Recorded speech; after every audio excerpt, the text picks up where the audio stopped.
ሰላም ተማሪዎች እንዴት ናችሁ? ዛሬ ደግሞ ትላንትና የአዲስ አበባ ዩኒቨርሲቲ ምን እንደሚመስል ዲፓርትመንቶቹ የአዲስ አበባ ዩኒቨርሲቲ መግቢያ ፈተናን አይተን ነበር። ዛሬ ደግሞ የምንመለከታቸው ሁለቱን አስቶዎች ይሆናል። ሁለቱ አስቶዎች ምን ይመስላሉ? የት ይገኛሉ? ዲፓርትመንታቸውስ ምን ይመስላል? እንዲሁም ደግሞ ወደ ሁለቱ አስቶዎች ለመግባት ፈተናቸው ምን ይመስላል? ከገባችሁ በኋላስ ምን ጥቅም ታገኛላችሁ? የሚለውን ሙሉ በዚህ ቪዲዮ የማስረዳችሁ ይሆናል።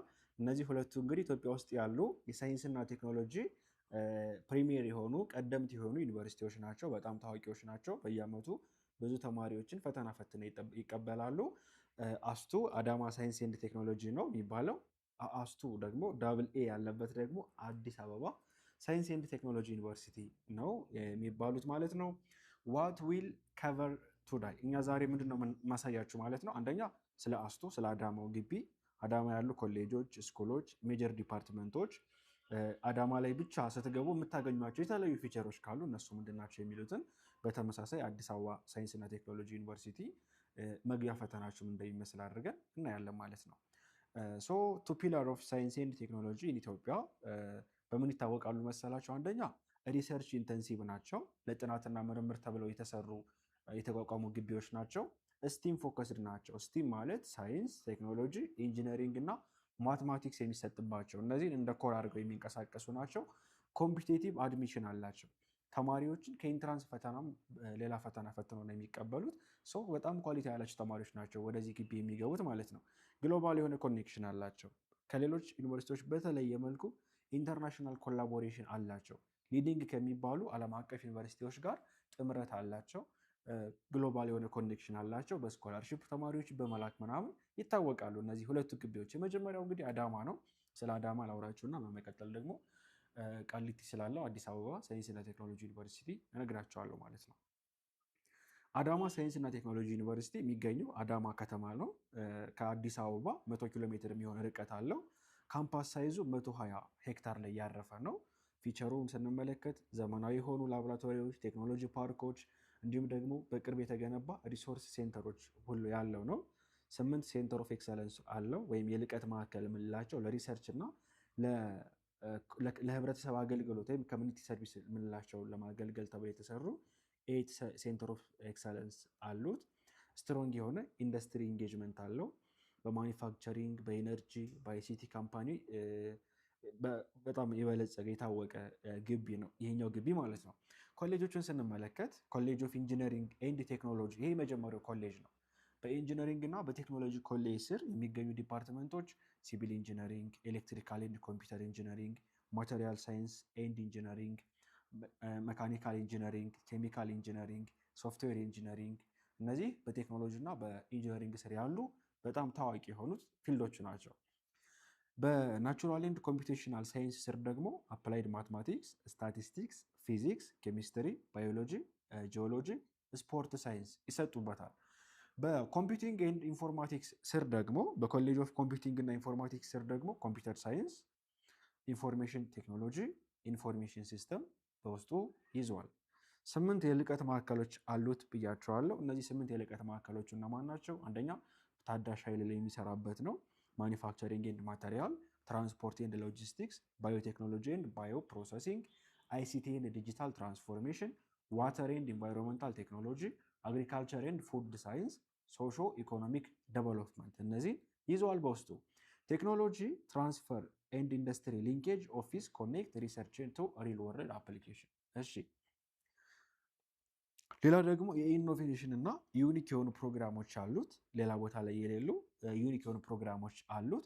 አንደኛ ኢኖቬሽን ኢኮሲስተሙን ስንመለከተው የአስቱ ኢኖቬሽን ኤንድ ኢንኩቤሽን ሴንተር በውስጡ የተማሪዎች ስታርታፕ ያለው ስቱደንት ስታርታፕ፣ ሜንቶርሽፕ፣ ሲድ ፈንዲንግ የተካተቱበት ኢኖቬሽን ሴንተር አለው። ፋብ ላብ አለው። በዚህ ላቡ ላይ ስሪዲ ፕሪንተሮች፣ ሲኤንሲ ሜሽኖች፣ ኤሌክትሮኒክስ ወርክ ስቴሽኖች ምናምን ተካተውበታል።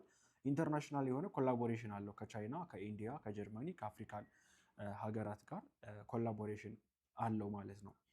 ዩኒክ የሆኑ ፕሮግራሞቹ ወይም ደግሞ ሌላ ቦታ ላይ የማይገኙ እዚህ ግን በብዛት የሚገኙ ወይም በስፋት የሚሰጡ ስንመለከት አንደኛ በሬልዋይ ኢንጂነሪንግ ኤንድ ማኔጅመንት የሚሰጥ ክላስ ወይም ዲፓርትመንት አለው። ሬልዌይ ኢንጂነሪንግ ኤንድ ማኔጅመንት አሁን ኦልሞስት ሌላ ቦታ ላይ አትሰሙም ሁሉ እና እዚህ ግን ሬልዌይ ኢንጂነሪንግ ኤንድ ማኔጅመንት አዝ ባችለር ኦፍ ሳይንስ ይሰጣል።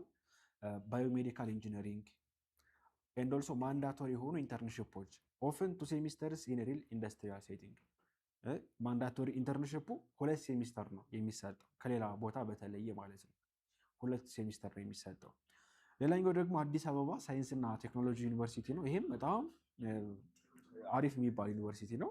የሚገኘው አቃቂ ቃሊቲ ክፍለ ከተማ አዲስ አበባ ከተማ ውስጥ ነው። የተገነባበት ዓላማ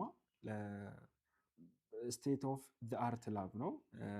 ሞደርን የሆኑ ላይብራሪዎች፣ ስቱደንት ሬሲደንሻል ፋሲሊቲ፣ በጣም የተማሪዎች መኖሪያ ቦታ አስቶ የነበሩ ተማሪዎች አሪፍ ኤክስፔሪየንስ አድርገው እንደወጡ እናስታውሳለን።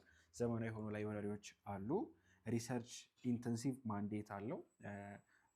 በጣም ታዋቂ የሆነ ዘኢትዮጵያን ኤምአይቲ የሚባለው የሚገኘው እዛ ነው። ሆስተስ ዘኢትዮጵያን ባዮቴክኖሎጂ ኢንስቲትዩት ኤንድ ኦልሶ የኢትዮጵያ ባዮቴክኖሎጂ ኢንስቲትዩት እዛው ውስጥ ነው የሚገኘው ማለት ነው። አሁን ኮሌጆችን እንመልከት። ኮሌጆቹን እና በእያንዳንዱ ኮሌጅ ስር ያሉ ዲፓርትመንቶቹን ደግሞ ልንገራችሁ። የመጀመሪያው የኢንጂነሪንግ ኮሌጅ ነው። ሲቪል ኢንጂነሪንግ፣ ኤሌክትሪካል ኤንድ ኮምፒውተር ኢንጂነሪንግ፣ ሶፍትዌር ኢንጂነሪንግ፣ ሜካኒካል ኢንጂነሪንግ፣ ኬሚካል ኢንጂነሪንግ፣ ፉድ ፕሮሰሲንግ ኢንጂነሪንግ። እነዚህ ብቻ አይደሉም፣ ሌሎችም አሉ። እነዚህ ታዋቂዎቹ ናቸው። ኢንቫይሮንመንታል ኢንጂነሪንግ፣ ሌሎችም አሉ። ኮሌጅ ኦፍ አፕላይድ ሳይንስን ደግሞ ስንመለከት ባዮቴክኖሎጂ፣ ኢንዱስትሪያል ኬሚስትሪ፣ አፕላይድ ጂኦሎጂ፣ አፕላይድ ማትማቲክስ፣ ስታቲስቲክስ የመሳሰሉት አሉ። ሌላኛው አርኪቴክቸር ኤንድ ዲዛይን ኤንድ ቢዝነስ። በዚህ ስር ደግሞ በአርኪቴክቸር እና በዲዛይን ስር ደግሞ አርኪቴክቸር፣ አርባን ኤንድ ሪጂናል ፕላኒንግ፣ ኮተም የኮንስትራክሽን ቴክኖሎጂ ማኔጅመንት አለ። ይሄኛው በስተት ነው የገባው። ስኩል ኦፍ ቢዝነስ ኤንድ ኢኮኖሚክስ የለውም፣ እናጠፋላቸው። ይሄ የለም። እሺ፣ የቢዝነስ እና ኢኮኖሚክስ ስኩል የለውም። ሜቢ ኢኖቬሽን ኤንድ ኢንተርፕረነርሺፕ ምናምን ይሰጣል እንጂ ራሱን ችሎ እንትን የሚል የለውም። እሺ፣ እንደ ኮሌጅ የለውም። ስፔሻል ፊቸሮች ምንድን ናቸው? አስቱ የአዲስ አበባ አስቱ ላይ ስትማሩ የምታገኟቸው ሌላ ቦታ ላይ የሌሉ እዚህ ጋር ያሉ። አንደኛ 5 ይር ሬጉላር የሆነ ካሪክለም አለ። 6 ይር ኤክስቴንሽን ኦፕሽን ኦልሶ አቬሌብል። እናንተ 5 ዓመት ትማሩና ዲግሪያችሁን ስትይዙ በጣም ከፍ ያለ ውጤት ካመጣችሁ ወይም ጥሩ የሚባል ውጤት ካመጣችሁ በ6 ዓመት ኤክስቴንድ አድርጋችሁ ማስተርሳችሁንም እንድትማሩ የሚደረግበትም አማራጭ አለ። ሌላ ቦታ ላይ በሌለ መልኩ ኮኦፕሬቲቭ ኤጁኬሽኖች አሉ። በጣም ከብዙ ኢትዮጵያ ውስጥ ካሉ ፐብሊክ ዩኒቨርሲቲዎችም ኤንድ ኦልሶ ከውጭ ሀገራት ዩኒቨርሲቲዎች ጋርም ጥሩ ግንኙነት አለው። ስኮላርሺፕ ጨምሮ ሌሎች እንትኖች አሉ። ኤአይ እና ሮቦቲክስ ሪሰርች ማዕከል አለው። ሌላ ቦታ ላይ በሌለ መልኩ እዚህ ጋር ግን አለ። ሬኒዌብል ኢነርጂ እና ማተሪያል ላይ ከሌሎቹ ግቢዎች በተለየ ብዙ ስራዎች ይሰሩበታል። ኢኖቬሽን ኤንድ ኢንተርናሽናል ኔትወርክ አለው። በጣም ጠንካራ የሆነ ከቻይና፣ ከሳውዝ ኮሪያ፣ ከዩሮፕ ካሉ ዩኒቨርሲቲዎች ጋር ጠንካራ የሆነ የቴክኖሎጂ ካምፓኒዎች ጋር ጠንካራ የሆነ ግንኙነት አለው። ኢንተርፕረነርሺፕ ዴቨሎፕመንት ሴንተርም አለው። ልክ ቅድም ስታርታፕ ሴንተር አለው እንዳልኳቸው አስቱ። በእርግጥ አዲስ አበባ ዩኒቨርሲቲም ስታርታፕ ሴንተር አቋቁመዋል በባለፈው ዓመት ጀምሮ። ቡት ካምፕ፣ ፒች፣ የፒች ኮምፒቲሽን፣ ፕሬሲድ ግራንት፣ ሜከር ስፔስ፣ ሮቦቲክስ ኤንድ ኤአይ ላብ ሁሉ አለው ማለት ነው። ሌላ ቦታ ላይ በሌላ መልኩ እዚህ ጋር ብዙ ነገሮች አሉ። ኤንድ ኦልሶ ለየት ያሉ ፕሮግራሞች እንደ ሳይበር ሴኩሪቲ፣ ኤምቤድድ ሲስተም፣ ባዮቴክኖሎጂ የመሳሰሉትም ይሰጡበታል ማለት ነው ከሌሎች ዩኒቨርሲቲዎች በተለየ መልኩ። እሺ፣ ኤንድ ኦልሶ እንዳልኳችሁ ኮምፒቲቲቭ አድሚሽን አለው። ኢንተርናሽናል ሪኮግኒሽን አለው። አስቱ ላይ የምታገኙት ዲግሪ ግሎባል የሆነ ሪኮግኒሽን አለው። በሌሎች ሀገራት ላይ ለምሳሌ ዲግሪያችሁን ይዛችሁ ስትሄዱ ማስተር ስለመማር አንዳንዶቹ ዩኒቨርሲቲዎች አንቀበለውም የዚህን ዩኒቨርሲቲ ዲግሪ የሚሉት አለ። ይሄኛው የአስቱ ዲግሪ ግን በተለየ መልኩ ግሎባል ሪኮግኒሽን ያለው ነው። ግሎባል ሪኮግኒሽን ያለው ነው። ኢንጂነሪንግ ፕሮግራሞቹ ከኢንተርናሽናል ዋሽንግተን ሲስተም ጋር ማች ያደረጉ ወይም ደግሞ በዛ ካሪክለም መሰረት የተቀረጹ ናቸው። ኢቭን በነገራችን ላይ ስትገቡ ወደ ሁለቱ አስቶዎች ስትገቡ ሌሎች ግቢ እንደገባችሁ የምትማሩት ኮመን ኮርሶች፣ ፍሬሽማን ኮርሶች ናቸው የምትወስዷቸው። እዚህ ጋር ግን የምትማሯቸው ኮመን ኮርሶች ገና ከመጀመሪያው ጀምሮ ይለያሉ። አፕላይድ ማትስን ለመጀመሪያ ጊዜ ትማራላችሁ ቀድማችሁ። ማትማቲክስ ፎር ናቹራል ሳትማሩ አፕላይድ ማትስ ነው የምትማሩት። ጀነራል ኬሚስትሪ፣ ጀነራል ባዮሎጂ። ለምሳሌ አዲስ አበባ ዩኒቨርሲቲ ተማሪ ጀነራል ኬሚስትሪ እና ጀነራል ባዮሎጂ መቼም አይማራቸው። ኢንጂነሪንግ የሚማር ከሆነ ለምሳሌ አይማራቸው፣ ሶሻሎች አይማሯቸው። ጀነራል ፊዚክስ እነሱ ጀነራል ፊዚክስ እንኳ ኮመን ነው ሌሎችም ጋር፣ ግን ጀነራል ኬሚስትሪ፣ ጀነራል ባዮሎጂ የመሳሰሉት እናንተ መጀመሪያ ሴሚስተር ነው የምትማሯቸው ከሌሎቹ ቀድማችሁ ማለት ነው። እና ለየት የሚል ነገር አለ፣ የተወሰነ ለየት የሚል ነገር አላቸው። ፕሮግራሚንግን ጨምሮ ገና መጀመሪያ ነው የሚያስጀምሯቸው። ይሄ ነገራቸው ለየት ይላል። ለምን አንዴ ስለገባችሁበት። ለምሳሌ እነዚህ ኮርሶች እኮ የሚሰጡት ምን ላይ መሰላችሁ? ኢንጂነሪንግ ላይ ወደ ኢንጂነሪንግ ሲገቡ ፕሪ ኢንጂነሪንግ ጨርሳችሁ 3ኛ ሴሚስተር ላይ ነው የምትማሯቸው ሌሎች ግቢዎች ላይ የምትገቡ ከሆነ። እነዚህ ግቢ ላይ ሲገቡ ግን የመጀመሪያ ሀ ስትሉ ጀነራል ኬሚስትሪ፣ ጀነራል ባዮሎጂ፣ አፕላይድ ፕሮግራሚንግ፣ ቤዚክ ፕሮግራሚንግ ኤዘር ሲ ፕላስ ፕላስ ወይም ፓይተን ተወስዳላችሁ ማለት ነው። እሺ ይህ አሁን ደግሞ የመግቢያ ፈተናቸው ምን ይመስላል? ወደ እነዚህ ዩኒቨርሲቲዎች ለመግባት ያለው ፈተና ምን ይመስላል? በባለፈው የዩኤቲ ወይም የአዲስ አበባ ዩኒቨርሲቲ እየነገርኳችሁ ነበር። የዚህን ደግሞ ስንመለከት ኢንትራንስ ትፈተናላችሁ። ኢንትራንስ ያለፉ ተማሪዎች ናቸው ወደዚህ መግባት የሚችሉት፣ ወደ አስቱ መግባት የሚችሉት። ሃይሊ ኮምፒቴቲቭ የሆነ ቶፕ ስኮር ብቻ ሊገቡበት የሚችል አይነት ነው። በእርግጥ አሁን ላይ የሚያልፈው ተማሪ ትንሽ ተማሪ ስለሆነ በፊት በጣም እንትን ነበረ። አሁን ላይ ግን ብዙ ተማሪ የመግባት ቻንስ ከፍ ያለ ነው። ለምን? አብዛኛው ኤዩ ነው የሚሞክረው። ኤዩ ካልተሳካ ነው ወደ ሁለቱ አስቶዎች የሚገቡ ብዙ ተማሪ። ስለዚህ ብዙ ተማሪዎች የመግባት ቻንሳቸው ከፍ ያለ ነው። እሺ እንዴት እንደምትፈተኑ ለፈተናና ፈተናው ምን እንደሚይዝ ደግሞ ልንገራችሁ። ያው ውጤት እንደተገለጸ ሰሞን አፍተር ዊክስ አፍተር ኤኤስኤልሲ ሪዛልት ማትሪክ ውጤት ከተገለጸ ከአንድ ሳምንት በኋላ አፕላይ እንድታደርጉ ወይም እንድትመዘገቡ ይነገራቸዋል። ኦንላይን ነው የምትመዘገቡት። ለአስቱ ወይም ለአስቱ ትሞላላችሁ። ስትሞሉ አንደኛ የአዳማውን ወይም የአዲስ አበባውን ታደርጉታላችሁ፣ ወይ የአዲስ አበባውን አንደኛ ከዛ ሁለተኛ የአዳማውን አድርጋችሁ ነው የምትሞሉት። ስትሞሉ አፕላይ ታደርጋላችሁ። ዘይ ክፍያ መመዝገቢያ ክፍያ 200 ብር ወይም 300 ብር አካባቢ ነው። እሱን ትከፍላላችሁ። ዜን ልክ ኢንትራንስ ለዩኤቲ ፈተና ትኬት አለው። ልክ እንደዛ ሁሉ እዚህ ጋር ትኬት ይይዛላችሁ። ከከፈላችሁ በኋላ ወደ ፈተና ክፍል የምትገቡበት አድሚሽን ትኬት ትይዛላችሁ። ልክ ኢንትራንስ ላይ አድሚሽን ካርድ ይዛችሁ እንደምትገቡት ማለት ነው። እሱን ታወርድና ፕሪንት አድርጋችሁ ትይዛላችሁ። ዜን የፈተና ሎኬሽን ትመርጣላችሁ። ዩኒቨርሲቲዎች አካባቢ ነው የሚሆነው ሎኬሽኑ። ለቅርባችሁ ያለው ዩኒቨርሲቲ ትሞላላችሁ፣ ሄዳችሁ ትፈተናላችሁ ማለት ነው። ፈተናው ምን ይመስላል፣ ስንት ጥያቄ ያለበት የሚለውን ደግሞ ልንገራችሁ። ፈተናው አጠቃላይ ቅደም ተከተሉን አሳሳትኩት እዚህ ጋር።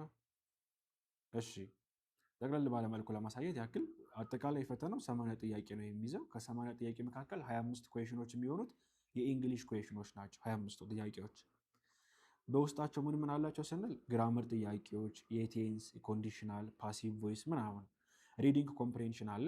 አጭር ፓሴጅ ይቀመጥላቸዋል። ከዛ ደግሞ ቮካቡላሪ ጥያቄዎች፣ ሲኖኒም፣ አንቶኒም፣ ሴንቴንስ ኮምፕሬንሽን ጥያቄዎች ይካተታሉ።